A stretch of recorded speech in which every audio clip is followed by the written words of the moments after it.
Nous vivons dans un pays dont les dirigeants font ce qu'ils veulent aussi bien des deniers publics que des populations dont ils n'ont aucun respect, aucune considération. Mes chers compatriotes, cette expression qu'on nous sert de temps en temps, quand il leur plaît de s'adresser à nous pour faire des promesses qui ne seront jamais réalisées, n'est qu'un groupe de mots sans contenu. Pour leur pouvoir, pour le pouvoir des Gnassingbé incarné aujourd'hui par Faure Gnassingbé, l'armée nationale est tribalisée, presque privatisée pour la conservation du pouvoir d'une minorité. Le peuple togolais n'a plus d'armée. Les vrais patriotes au sein de cette armée, qui pourtant regorge de nombreux officiers talentueux, sont réduits au silence par la terreur. On y assassine de temps en temps, impunément bien sûr, pour que les éventuels récalcitrants se tiennent tranquilles.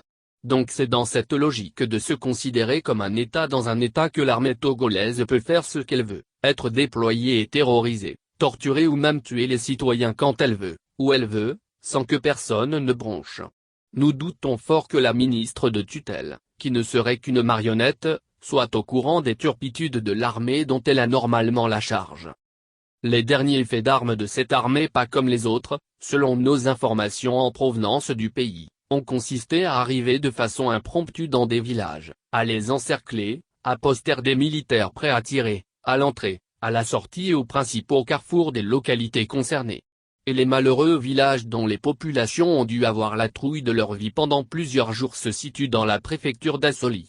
D'après nos informateurs sur place, c'est donc depuis mercredi 11 août 2021 que les villages de Gandé et de Soudou, situés à quelques kilomètres à l'est de Bafilo, sont envahis par une horde de militaires lourdement armés, qui avaient érigé leur quartier général au centre communautaire de Gandé.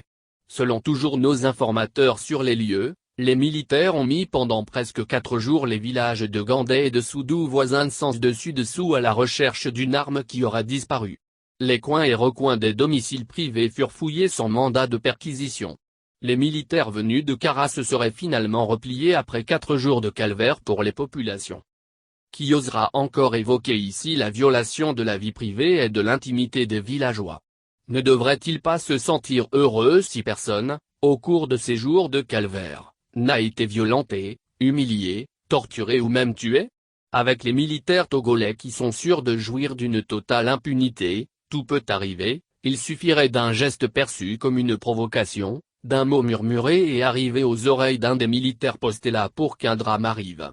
Et les drames par le fait de l'intrusion des militaires parmi les populations civiles, pour mater les manifestants ou pour chasser les opposants, ont malheureusement déjà eu lieu dans toutes les régions presque de notre pays. Et les populations ont encore en mémoire les exactions commises sur leurs frères et sœurs du village voisin de Soudou par nos vaillants militaires. En effet, après une altercation entre un militaire et certains jeunes du village pour non-respect des mesures barrières, le préfet fit venir des militaires de Kara qui ne firent pas de quartier et commirent des exactions physiques sur les habitants de Soudou, il y a tout juste un an. C'est pourquoi certains voient déjà derrière cette intervention militaire à Gandé et à Soudou la main de l'indétrônable préfet d'Assoli, M. Uroguru Nguru Mila, dont le zèle est tel qu'il serait prêt, pour un oui ou pour un non, à faire intervenir la force pour mater les populations dont il a la charge. Pour le moment, d'après les informations actuelles en notre possession, les opérations d'intimidation et de fouille n'ont fait aucune victime, en dehors de la peur et de la psychose qui sont aujourd'hui celles des villageois qui se demandent de quoi demain sera fait. Que cherchaient-ils au juste? À qui le tour? Reviendront-ils? Si oui, quand reviendront-ils? Voilà des questions que tout le monde se pose à Gandé, à Soudou et dans tous les villages environnants. Si vraiment l'armée a perdu une arme, le bon sens aurait voulu qu'on commence les recherches dans la ville située tout près du camp militaire qui est dans ce cas la ville de Kara. Que cherchait-on dans la préfecture d'Assoli? Les militaires, avant de partir, auraient demandé aux populations de leur signaler désormais la présence de toute personne suspecte dans leur localité. Qu'est-ce qu'une personne suspecte? N'est-ce pas le champ libre aux dénonciations tous azimuts? Est-on en train de demander à nos populations de se comporter comme sous le système nazi d'il y a plus de 80 ans, en se dénonçant les uns les autres pour la survie du régime? Mais, on est où là? Pour terminer, nous voulons de nouveau dénoncer cet acharnement trop tribal du pouvoir Gnassingbé sur certaines communautés ethniques de notre pays. Parlant il n'y a pas longtemps des prisonniers politiques actuellement en détention ou déjà assassinés, Nous évoquions le caractère tribalo-ethnique du cas des 98% des détenus arrêtés pour des raisons politiques. La terreur n'assied pas l'autorité sur une base solide, le meilleur moyen d'assurer la paix dans un pays repose plutôt sur le pardon et le respect de la vie des autres, de leurs biens et de leurs coutumes. Amadou Hampâté Bâ.